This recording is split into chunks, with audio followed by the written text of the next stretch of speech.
and transported to what? Jerusalem there. So you see then that people always talk about abductions, but these things happen. Yeah, they happen all the time. Both good and what? Evil. So that's what I'm saying. And we have that red there to show forth that he was taken to Babylon, as Moses was, Yahweh said, I will be with you, and he was taken back into what? Egypt. We have that red just a moment. Go, Yahweh tells the men in the cloth to go in among the wheels beneath the cherubim. Fill your hands with burning coals from among the cherubim and scatter them over the city. That's Ezekiel 10:2-6. So within the wheels there was a place where the burning coals were kept. So Elohim tells us to go in the midst of the burning what? Go in the midst of these wheels and get some what? Burning coals. So the first thing you have to stop there and say, wait a minute, he's going into these wheels. So then there has to be a place for these burning what? Coals. See what I'm saying? Now, where's the place is, and we're going to go through it and put this thing together where it begins to make sense. So then we're going to show you that this is what Ezekiel said. He said, another key to the wheels may be found in the prophet Isaiah's vision of a cherubim taking a hot coal off the altar and placing it on his mouth. Then flew one of the seraphims unto me, having a live coal in his hand, which he had taken with the tongs from off the altar. Now what altar is he talking about? No. Listen. They cannot be off the right. It cannot be off it. There are no coals down there. You burn sacrifices. When you burn incense, you usually have what? Charcoal. That's coal it. Or charcoal. You have coal or charcoal, and you sprinkle it. You sprinkle the incense on the burning what? On the burning coal. Right. On the burning coal. So you cannot take anything from the court round about. Right. See what I'm saying? Because that's got filth there. You got bones, you got all types of stuff you're going to take. So it was on this altar, of this golden altar of what? Incense. Where the burning coals were, that they sprinkled incense. And in fact, when the high priest went in with the censer, what did he have to have in there? Burning coals and what? And incense. Because if you put incense in there, they would typically, they would go like what? Like that. Right.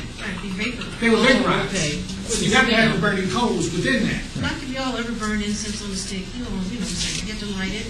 Yeah. Well, you're smoking reefer. You know about smoking reefer. Right. So we got it from the altar incense. That right from the golden altar of incense. And that's how he lit the oil out as well. No, you have to have fire for this. This is just for the burning coals to burn the incense on the altar. On the altar of incense. Right.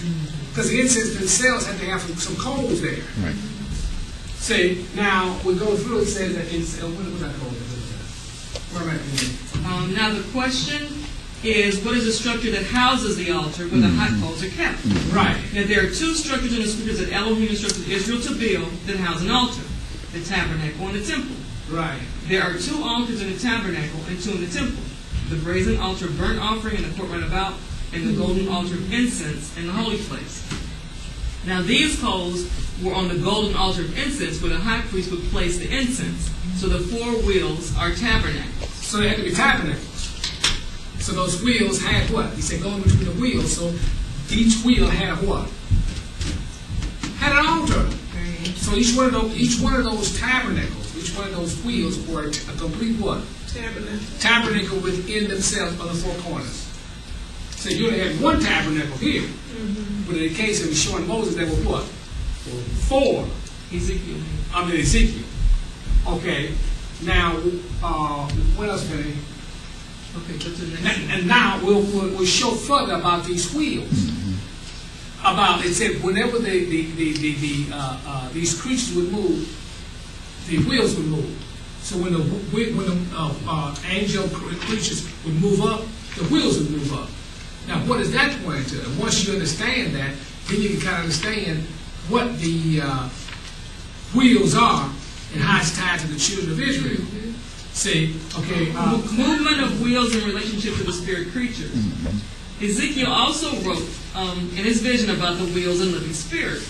Wherever the spirit would go, they would go, and the wheels would rise along with them, because the spirit of the living creatures was in the wheels. When the creatures moved, they also moved. When the creatures stood still, they also stood still. And when the creatures rose from the ground, the wheels rose along with them, because the spirit of the living creatures was in the wheels. Okay, so it said the spirit of the living creature was in the wheel. Now, what is all that talking about? So they say, then you can understand, once you go back to the children of Israel experience, you'll be able to put this together. Right. Same principle, different what? Manifestation. Okay, read. To understand the meaning of the spirit of the living creatures moving the wheel, the writings of Moses in the tabernacle must be understood. When Moses dedicated the tabernacle after constructing it, and the vessels and anointing them and placing them in their compartments, he said the cloud of Yahweh filled the tabernacle. He writes, then a cloud covered the tent of the congregation, and the glory of Yahweh filled the tabernacle. And Moses was not able to enter into the tent of the congregation because the cloud abode thereon, and the glory of Yahweh filled the tabernacle. So the spirit of the living spirit is the cloud of Yahweh. Right. So what you have is that this tabernacle did not move until this cloud was what? Until this cloud was taken up and moved. Right. So then that shows forth the similarity between those wheels and this what? And the cloud and the tabernacle. So when those spirit creatures were led, those creatures, when they moved, the wheel would move, just like when the cloud moved, this tabernacle would move, the children of Israel would move. So it was symbolical, or showing forth this tabernacle here, and how Yahweh is dictating to the whole angelic what? Ram, a host. So it goes on. So then I want to go back and just for a moment, someone give me, I think it's Revelations, the 8th or 9th chapter, where it says the angel took the fiery coals from off the altar of incense, the golden altar of incense, and threw them in the earth plane. There was thunder and lightning and what? That proves further that the wheels within the wheel represents tabernacle. Revelation 8 and 5. And the angel took the censer and filled it with fire of the altar and cast it into the earth. Now the altar he's talking about, you got two altars. So I can't people want the altar of what? The golden altar of incense. Right. See, and he says that before there was the seven spirits, so it had to be the golden altar of incense. So it's showing forth that those wheels that Ezekiel saw were tabernacles. We had four of them with the four creatures, with the four faces, just like that. Each tabernacle had to have what? The four ensigns around it. See, to correlate with that. So this is what Yahweh is. If you start at 3, it talks about the angel stood at the altar having a golden censer. So you know that's the golden. That's the holy place. That's the holy, right, that's the holy place. Exactly. So that's further confirmation of what those wheels represent. Right. Okay, and how they are playing themselves out. Okay, we're going to talk about now. What is this here, baby? The next thing there. Description of spiritual embodiment. Yeah. Right. Okay, so after Ezekiel described the four living creatures and the wheels, he goes on to describe the appearance of man and the throne.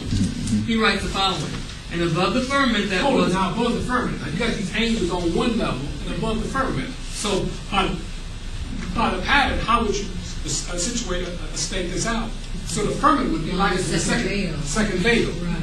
See, and he's above that, so Elohim's on his throne would be like it's the most what? Most holy place. And the angels would be, remember on the veil of the tabernacle, they were what? Embroidered angels. Right. So then the angels would come to the holy place.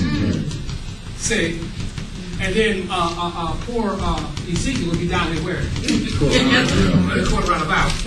So that's how it's all situated there. Okay, read. And above the firmament that was over their heads was the likeness of the throne, as the appearance of a sapphire stone, and upon the likeness of the throne was the likeness of the appearance of a man above upon it. Okay, so that would represent the Ark of the Covenant.